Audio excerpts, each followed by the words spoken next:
Começou no dia 23 de outubro, que foi a terça-feira antes do segundo turno das eleições, uma série de ações da Justiça Eleitoral, em pelo menos 17 universidades públicas em todo o Brasil, muitas vezes também com a participação de força policial. Essas ações determinavam a retirada de faixas e cartazes, a suspensão de eventos e chegaram até a questionar conteúdo que tinha sido abordado em sala de aula. Nessa edição de Mídia e Ciência, eu, Mariana Petzo, aproveito a mobilização que essas ações geraram para falar de uma ideia que é muito falada, mas talvez pouco compreendida: a autonomia universitária.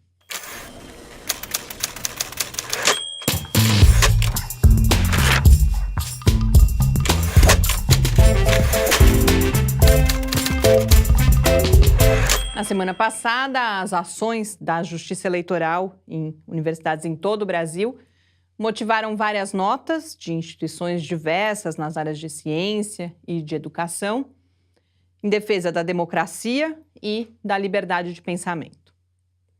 A gente também teve notícias em quase todos os principais veículos de imprensa no Brasil e também internacionalmente.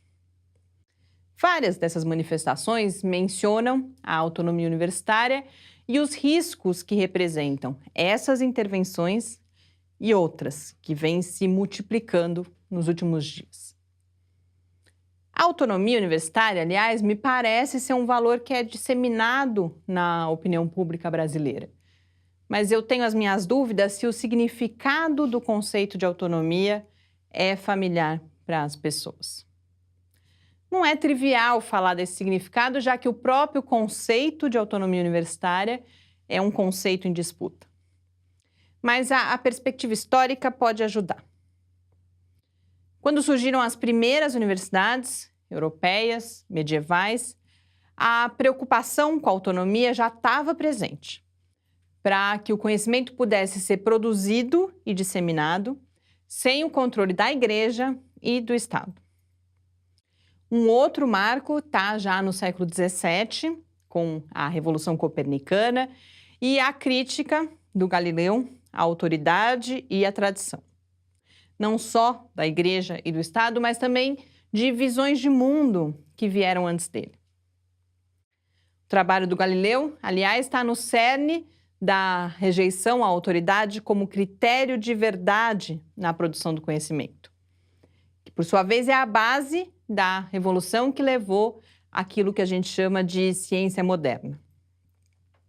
No Brasil, a primeira vez que se legislou sobre autonomia universitária foi na Constituição de 1988, que no seu artigo 207 estabelece que as universidades e outras instituições de pesquisa científica e tecnológica gozarão de autonomia didático-científica, administrativa e de gestão financeira e patrimonial. Desde então, a gente teve muita luta pela concretização dessa garantia constitucional e também muita discussão sobre a sua abrangência e os seus limites. Mas existe uma coisa que é inquestionável, que é a relevância da autonomia didático-científica na produção do conhecimento. É importante registrar, inclusive, que essa ideia é reforçada pelo artigo 5 da Constituição, onde fica estabelecida a liberdade de expressão da atividade intelectual, artística, científica e de comunicação, independentemente de censura ou licença.